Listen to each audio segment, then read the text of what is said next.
બનાસકાંઠાના વડગામ તાલુકાના છાપી ગામના પૂર્વ સરપંચ પર ગેરરીતિ અને ભ્રષ્ટાચારના ગંભીર આરોપોને લઈને જિલ્લા વિકાસ અધિકારીએ મોટો નિર્ણય કર્યો છે. પૂર્વ સરપંચ પર લાખો રૂપિયાનો દંડ ફટકારતા ગામમાં રાજકીય ગરમાવો સર્જાયો છે.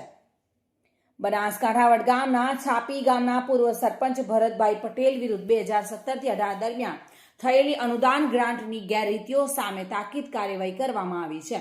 જિલ્લામાં વિકાસ અધિકારી દ્વારા 13,52,558 રૂપિયાનો દંડ ફટકારવામાં આવ્યો છે. આ રકમ તારીખ 10/12/2025 પહેલા પંચાયત ટીડીઓના પીએલએ ખાતામાં જમા કરાવવાની રહેશે. જો નિર્ધારિત સમય મર્યાદામાં રકમ જમા નહીં થાય તો આ દંડની વસૂલાત જમીન મહેસૂલની બાકી તરીકે કરવાની રહેશે એવો કડક હુકમ જિલ્લા વિકાસ અધિકારી દ્વારા આપવામાં આવ્યો છે.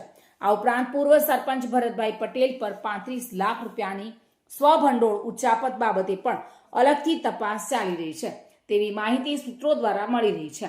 છાપી ગામના પૂર્વ સરપંચને દંડ ભરવાનો આદેશ થતાં ગામમાં રાજકીય ચર્ચાઓએ જોર પકડ્યું છે અને સમગ્ર મામલો ગરમાયો છે. છાપી ગામના પૂર્વ સરપંચ સામેની કાર્યવાહી ભ્રષ્ટાચાર અને ગેરરીતિઓ પર તંત્રની શૂન્ય સહનશીલતાનું સ્પષ્ટ ઉદાહરણ છે. હવે દંડની ભરપાઈ થાય છે કે વસૂલાતી કાર્યવાહી સુધી પહોંચે છે તે જોવાનું રહેશે. Bureau report, today Gujarati news.